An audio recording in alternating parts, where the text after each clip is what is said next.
Asibingelele bonke ababukeli nabazalwane emhlabeni wonke jikelele. Kakhulu sisenyangeni ya June.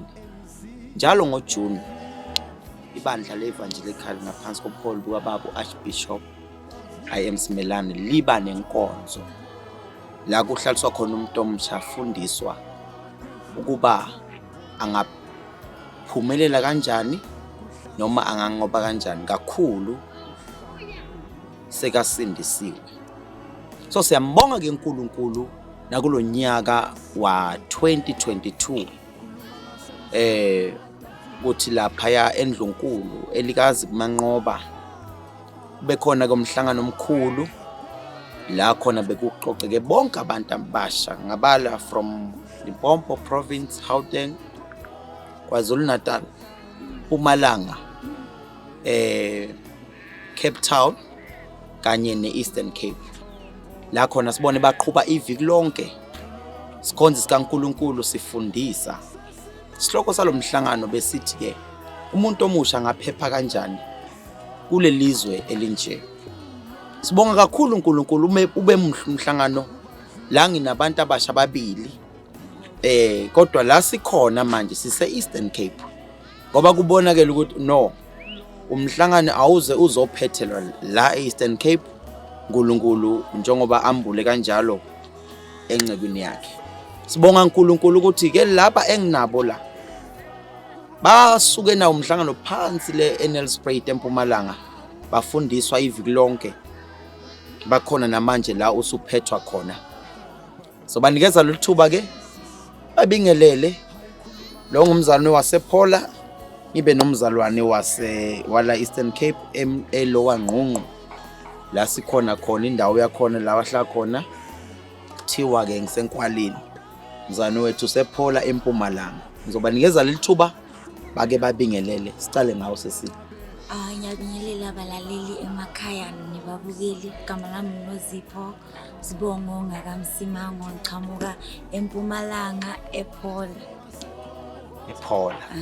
Ayike siyambonga ke uNkulunkulu sithathe ithuba sibulise.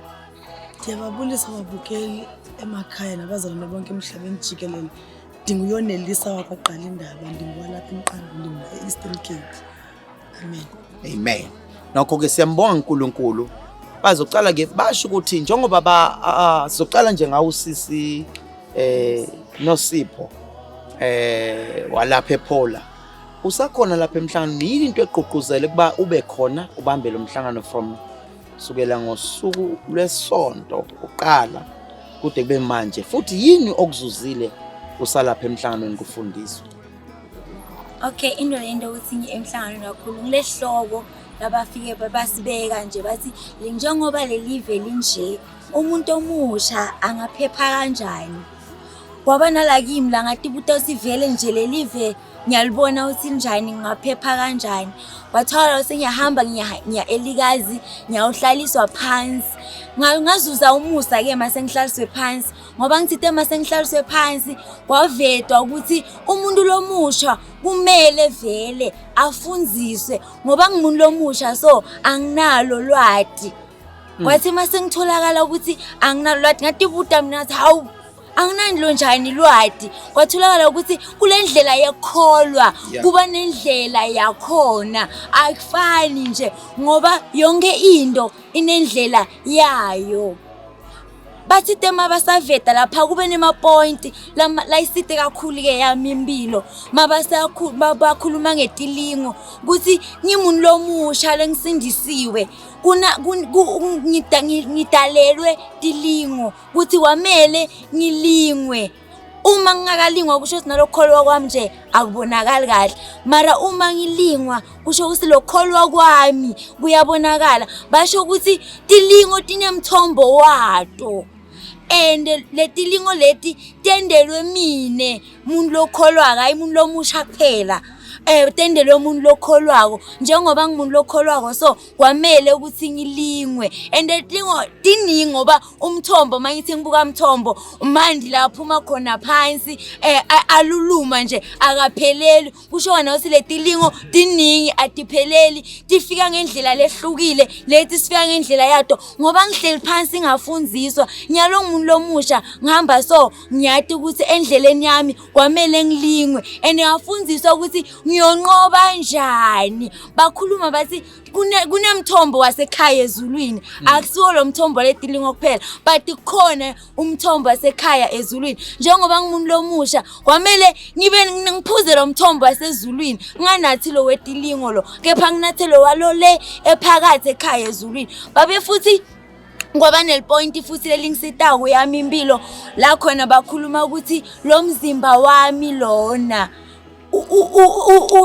ungangilinga kimi lo mtimba wami lo ngoba kuvuka tinkanuko phakathi kwemtimba wami ngumuntu lomusha so ngatibuta mina ukuthi ngaphepha kanjani uma ngumuntu lomusha uma sekuvuke leto tinto leto ngoba vele sibantu labasha kuba nalawo ma challenge lawo ke emtimbeni kuvuka but ngoba sengihlalisiwe phansi ngafundziswa ukuthi ngumuntu lomusha umtimba wami uyana ubane khanuka abuye futhi avuse inkanuko so ngisithe mase ngihleli phansi laphayana ngabona ukuthi lo mtimba wami lona ulo ngathini usono kwawona ngoba bashido khona lakhulume khona lepoint lokuthi umtimba akasindiswa kepha kusindiswa lo muntu lo lapha kathi kimi hayi lo mtimba wami lona nje utokhanuka ngoba lo mtimba vele walamhlabeni ngatibuta ngathi hawu wabuta bathi injongo yakho umuntu lomusha iyini kuthi injongo yami ofika ekhaya ezulwini uma ngitolalela lo mtimba wami lo vele kude lana ngiyakhona so ufuna ukuthi ubantu ababukele emakhaya usizakele kakhulu ya ngisitakale kakhulu vele ngisitakale ngendlela lesimanga mangifika la tifundweni lana ngisitakele ngoba tiningi tinvo lebengatati ngoba bafundisile nangeqwaya bengakwadi iqwaya mina benje ngihlanganisa nje bathi njengoba ngihamba endleleni yokholo kwamele ngiqwaye neqansuka vele bengiqansuka la nala mara ngoba nyalo ngifundisiwe sengiyadi so yakwazi sengiyadi hayi ke siyabonga kakhulu babukeli ezasasho umuntu omsoso waphephola ukuthi ngempela ifundo zenza umehluko omkhulu empilweni yakhe sinomzana wethu la bakhona apha eEastern Cape babulisa emakhaya usho ukuthi enqabe njengoba ngathi ivangeli uyaqala ukuliva yini okwenze waba nentshisakalo yokuthatha izikhwama zakho ushone nelspray uyohlaliswa phansi babulise nabo abuke emakhaya Ngiphinde ngibabulise ababukela emakhaya ngegama lomfelo wongesu Kristu amen disasindisiwe endleleni disemtshe endleleni yokholwa kwabe sekufika le conference yabantu abatsha ebeyibanjelwe eMpumalanga amen lapho le conference ibine theme ethi njengokuba ilizwe linje umuntu omtsha angaphepha kanjani okanye umuntu omtsha angasinda kanjani njengokuba ilizwe linje ndafika xa nifike eMpumalanga ndafike nafunda into ba ayiphelele kweni ba uthi usindisiwe qha kuphela uyavuma ngomlomo ube so uyakholwa ngenhliziyo amen babe sebeyasifundisa ke phaya eMpumalanga apho bendikhona siba sizogqibezela apha into ba apha ensindisweni kokuqala kwenzeke isimangaliso something wonderful happened endleleni ayokholwa enen xa soyifumene lento ikukholwa ikanye lento livangeli awukhona ukuthula njengomfazi waseSamaria owadibana noYesu besemxelela konke indaba zakhe waye wamemeza emphakathini wonke waseSamaria that is why ke kwaba khona into ebangela bake siqwaye izikhwama zethu sihambe sibheke eMpumalanga it's because bekufuneka singathulanga but bekufuneka sinendlela esingathulanga ngayo amen babe sebeyaphinda bayasifundisa about imizimba yethu kuba njengoba singabantu abatsha sinempi esijongene nayo ezizilingo. Kwezi zilingo, phakathi kwezi zilingo kukhona imizimba yethu, kukhona abantu aba-around thina, kukhona abazalwane esingalingwa ngabo. But mna ndicela ukugxila kweli kakhulu lo mzimba, because isikakhulu ndithetha ngam na ufumene ivangeli. Umzimba wam usisilingo kum because unenkanuko. Umzimba wam usisilingo kum because uyacaphuka at some point. Amen. Yes. Babe sebesithi izilingo sinomthombo wazo apho ziphuma khona. Azipheli izilingo. Ziyampompoza. Kodwa kukhona umthombo wakho ezinqotyelwa ngawo, esinqoba ngawo. Xa sijonge kuwo singajongi lapha ezantsi kuphela emthombeni lo kumpompoza khona izona. Siya imizilingo. Siyazi uba kukhona indawo kufanele sinqoba kuyo. Sinqoba ngofundizwe, sinqoba ngokuthandaza, sinqoba ngofasta, sinqoba ngongqina apha emphakathini wethu. Amen. So ufuna ukusho ukuthi ngamagama usizakele kakhulu.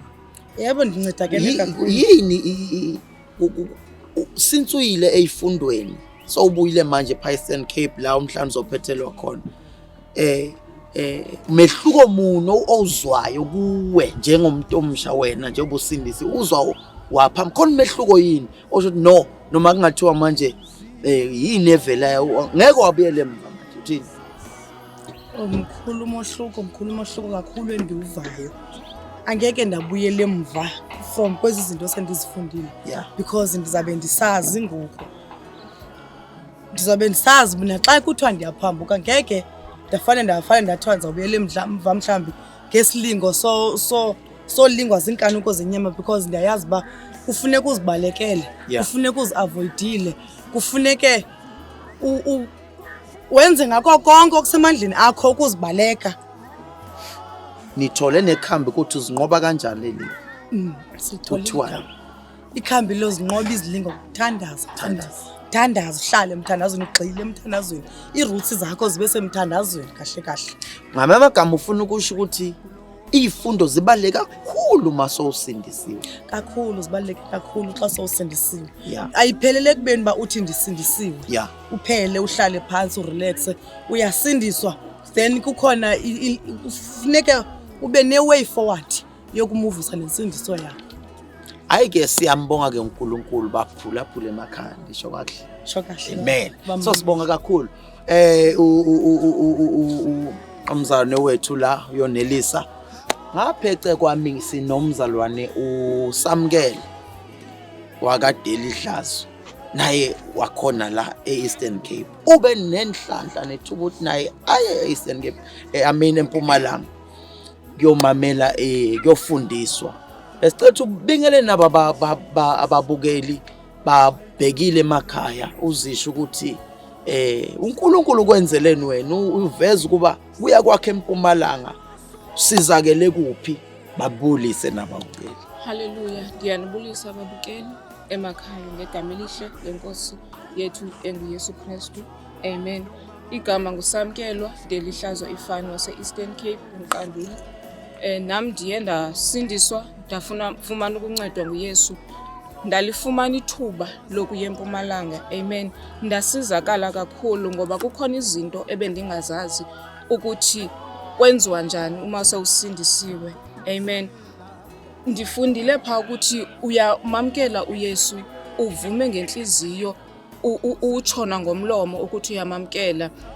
Kwathiwa xa sele usindisiwe zikhona izinto ekumele zitshintshe ebomini bakho. Indlela zakho zasekuqaleni azifanelanga uba usahamba ngazo. Amen. Kufanele kube khona izinto ezikungqinayo nasekhayeni lakho ukuthi usowutshintshile ngoku, kukhona umohluko empilweni yakho. Amen. Xa unoYesu, uwamkele uYesu, usisidalwa esitsha. Konke okudala kuwe kuyasuka. Amen. Safundiswa phayana ukuthi kukhona izilingo xa sele usindisiwe ekumele ubhekane nazo, and ezizilingo zizilingo ezidalelwe thina bantu basindisiweyo. Kodwa izilingo esizibanazo sizilingo zabantu abasingqongileyo nezilingo zemizimba yethu. Imizimba yethu isilinga ngokuba kufike inkanuko nangengcinga zethu. indlela esicinga ngayo isisilingo eso. Kwathiwa siyakwazi uzinqoba izilingo, sizinqoba ngomthandazo, ngokufunda iBhayibhile nangokufasta. Amen. Safundisa ukuthi xa sele kufika izinto kufanele sikubalekele. Kwathiwa balekela konke okubonakala kukubi, kuba akuvumelani nelizwi likaThixo. Amen. So ufuna ukusho ukuthi usizakele kakhulu. Ndisizakele kakhulu because zikhona izinto ezincinanana ebendizibona ngathi azibalekanga. But ngokuya kwam ekufundisweni ndiye ndabona ukuthi ezi zinto bendizibona zincinane zezona zinto ezingenza ndingayi ezulwini apho sisebenzela ukuya khona. Amen. Kuthiwa zizawuba khona izilingo endleleni. Kufanele ke sibaleke kuze kuthi kufika izinto sikwazi sibe sinamandla. Izilingo khona la kufuna uzibalekele khona. Yebo baba. Ubaleke. Kufune kuhlakaniphe. Sifundiswa ukuthi xa sele kukho izilingo hlakanipha. Ube nendlela yokusinqoba. Ayike siyambonga ke uNkulunkulu bahlobo bethu ezinimuzwa umzana wethu usamkelo ukuthi ngempela kube into enkulu kuyohlaliswa phansi afundiswe njengomuntu omusha enhlizweni yakho. Njengoba umamukele uKristu uJesu, uzwa kanjani njengoba nazi ifundo ubona nevangeli, uzwa kanjani kuwe? Yini into oyivayo nje inshisakalo? Enhlizweni yami ndiva amandla. Izinto ebendingakwazi uzenza ngoku ndiyakwazi uzenza. Ndiyakwazi ukucinga ukuthi ndingaphuma njani kule ngxaki endikuyo, ngoba ngeli xesha sendikhona lapha ezifundweni zikhona izinto eziye zandifikela ezizizilingo, kodwa ndakwazi ukuzinqoba ngenxa yalo mhlangano. Uthe sobuye eMpumalanga, so apha Eastern Cape sesikhonza seqhubeka noma inkonzo yabasha zavela izilingo tata, kodwa wakwazi ukunqoba. Kodwa ndakwazi uzinqoba ngoba sowufundisekile. Ayi babukele emakhaya, siyambonga uNkulunkulu omhle kangaka okuvela kahle sobala ukuba izifundo umuntu omusha zibalekile. Phaya ecale kwami nginomzalwane all the way from Mpumalanga kwaDantshi onayo beyingcenye enkulu yezifundo lapha yamosi. Nawe uqale ufike nini nezifundo ngesonto? Awubabulise abalaleli abajongile ababukele egameni likaJesu. Ngibingelele babukeli emakhaya lome phambi kwenu Charity Sibongalisi ngisuka endaweni yaseMpumalanga kaDantshi emini. Lokuqala uzizwela kanjani nje ukuthi manje use-Eastern Cape? Ngisuke endaweni yaseMpumalanga elikazi ngetalana Eastern Cape. Ngijabule kakhulu emoyeni wami ngoba thola izifundo letisha ukuthi uma umuntu lomusha kwamele uhambe endleleni njani, kwamele uqaphelisise uma umuntu lomusha. So ngafunza ukuthi uma umuntu lomusha dinengi tilingo lobhekana nato empilweni yakho lekumele utinqobe, lekumele ukuthi futhi uthole lwati ukuze utokhona kunqoba leto tilingo leteko, ngoba uma umuntu lomusha uhamba endleleni unganalwati tilingo vele titoba phezulu kwakho futhi batokunqoba. So uma umuntu lomusha kumele unqobe. Safundiswa ukuthi uma unqoba ngelivi, unqoba ngemthandazo, unqoba ngikufasta, ngikuzila kudla. Haleluya. So ngafunza ngisitakele kakhulu bazalwane ngoba nami bengihamba endleleni ngiyenda amaphutha, kodwa ngathola lo lwadi lona bantu basemhlabeni banganalwadi bahamba endleleni bona ngoba badzinga lwadi. Kodwa mina ngibonga lo musa ngoba uNkulunkulu ungikhethile ukuthi ngithole lelwadi. Ngiyalati lwadi sengiyakhona kuhamba endleleni ngiqonze kahle, ngicaphelisise futhi emoyeni wami. Ngiyabonga. So usizakele kakhulu. Ngisidakele kakhulu. Ungathini kumuntu omusha ongaphumelelanga uba khona kule zifundo kulonyaka wa 2022? Ungathini kumuntu omusha na ukujongile phaya ekhaya ukubhekile? Ungathini kuye ongaphumelelanga ukuba khona ezifundweni manje ngoJuni? Let's go June. ungathini kumuntu omusha ongaphumelelanga uku-attenda le ifundo? Kumuntu omusha ngamtshela ukuthi kwamele ahambe aye etifundweni ukuze atokhona kuthola lwadi ngoba etifundweni kuyasita kakhulu. Shothi ngamagama usho ukuthi ulahlekelwe kakhulu. Ulahlekelwe kakhulu. Yeah. Kwamele athole le tifundo ukuze atohamba endleleni aphephe futhi ayende musa waNkulunkulu ngendlela le-right. So ufikile manje ngiba se-Eastern Cape la umhlangano usuphethwa khona. Yini okunye ongakuveza ukuthi eqashqwasho kulezi zinto e-18 Ngaveta ukuthi uma umuntu lomusha kwamele ucaphelisise endleleni. Kwamele wadi ukuthi uma umuntu lomusha fanele ulingwe. Fanele futhi uphindze wadi ukuthi kumele unqobe. Ngive kuthintwanyana lapha lapha efundweni indaba yesimilo, izimilo. Lapho yini okuzwile liphi kulamaphuzu onke athintiwe mayelana nesimilo somuntu okukusizile? Ngisitakele kakhulu uma kuthintwa lamaphuzu etimilo semuntu ukuthi uma umuntu lomusha sikhona similo sengqondo lesivela ukuthi ingqondo yakhe ingakwenda ukuthi uphazamiseke endleleni wende izinto letikabi maye kwamele ugweme leto tinto letoke. Yeah. Amen. So siyabonga ke babukele emakhaya uNkulunkulu semuhle. Hayi kuyacaca ukuthi ngempela ongaphumelelanga uba khona kule ifundo lahlekelwe kakhulu. Eceleni kwami ngina indoda yasemsholozi Thulane. Amen. Uzobingelela bala emakhaya asho ukuthi uNkulunkulu menzele kulonyaka uphumelela kwakhe emhlanganweni uziva kanjani? Awubabingelela baba. Ngiyabingelela babukele emakhaya egameni lika Jesu. Amen.